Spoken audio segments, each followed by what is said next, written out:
মৃত ব্যক্তিকে ভুলে থাকা যায়, সান্ত্বনা নেওয়া যায়, বাট বেঁচে থাকা মানুষটা আমার নেই, অথচ সে বেঁচে আছে। এই কষ্টটা অনেক বড় কষ্ট।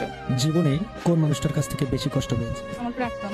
আমি তো যখন ক্লাস 9-এ পড়ি তখন আমার স্কুল থেকে এসে দেখি যে আমার বিয়ে। এসএসসি দেওয়ার পরপরই হচ্ছে আমার ছেলে হয়। আমি সিঙ্গেল মাদার, আমার একটা ছেলে আছে। আমার প্রাক্তনের সাথে আমাদের কোনো কোথায় কেমন আছে না আছে জানি না। এখানে কার ব্যর্থতা ছিল? ব্যর্থতা বলতে সে বলেছে একজনের প্রতি তার ভালোবাসা হয়েছে। আমি থাকতে যদি সে কাউকে ভালোবাসে, নিশ্চয়ই আমি এখানে গৌণ হয়ে গেছি। ভালোবাসার সাথে সম্মানটা সম্পৃক্ত থাকে, ইভেন শ্রদ্ধাবোধ থাকে। স্বামী স্ত্রী হোক, প্রত্যেকটা সম্পর্কের প্রতি শ্রদ্ধাবোধ থাকতে হয়।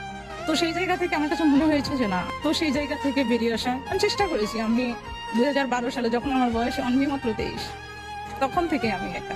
মার প্রতি ছেলের ভালোবাসা কতটা? আমি আমার আদর্শে বড় করেছি। আমি এবং আমার ছেলে, আমাদের বাইরে আমাদের কোনো বন্ধু নেই। ছেলে কি বুঝতে পারবে যে তার বাবা নেই, যে অশূন্যতা সেটা পূরণ হয়েছে? আমি তো আমার জায়গা থেকে চেষ্টা করেছি, যদি প্রকাশ না করে আমি হয়তো বলতে পারবো না। তবে আমার যেহেতু বাবা নেই, আমার ছোটবেলায় বাবা মারা গেছে, আমার বাবাকে মনে নেই। তো ওই জায়গা থেকে আমি বলবো যে আমি যেহেতু আমার বাবার শূন্যতা ফিল করি, ও তো অবশ্যই। মৃত ব্যক্তিকে ভুলে থাকা যায়, সান্ত্বনা নেওয়া যায়, বাট বেঁচে থাকা মানুষটা আমার নেই, অথচ সে বেঁচে আছে। এই কষ্টটা অনেক বড় কষ্ট। ওর বাবা নেই, ওর বাবা ম্যারিড, আমার বিয়ে করেছেন। সে আমার চেয়ে 20 বছরের বড় ছিল, বাট তারপরেও সে বিয়ে করেছে। আমি তো দীর্ঘ বছর, আমার মাত্র 23 বছর বয়স থেকে আমি একা। সবচেয়ে বড় কথা, সামাজিক দায়বদ্ধতা থাকে। যেহেতু আমি একজন শিক্ষক, সমাজের সন্তান বড় করার জন্য যে পরিবেশ তৈরি হয়, করা উচিত, আমি সেটা করি। আমার ছেলে একটা কথা বলে যে মামুনি, তোমার একটা স্কুল খোলা উচিত, যেখানে সন্তান কিভাবে মানুষ করতে হয় ওই শিক্ষাটা তোমার দেওয়া দরকার।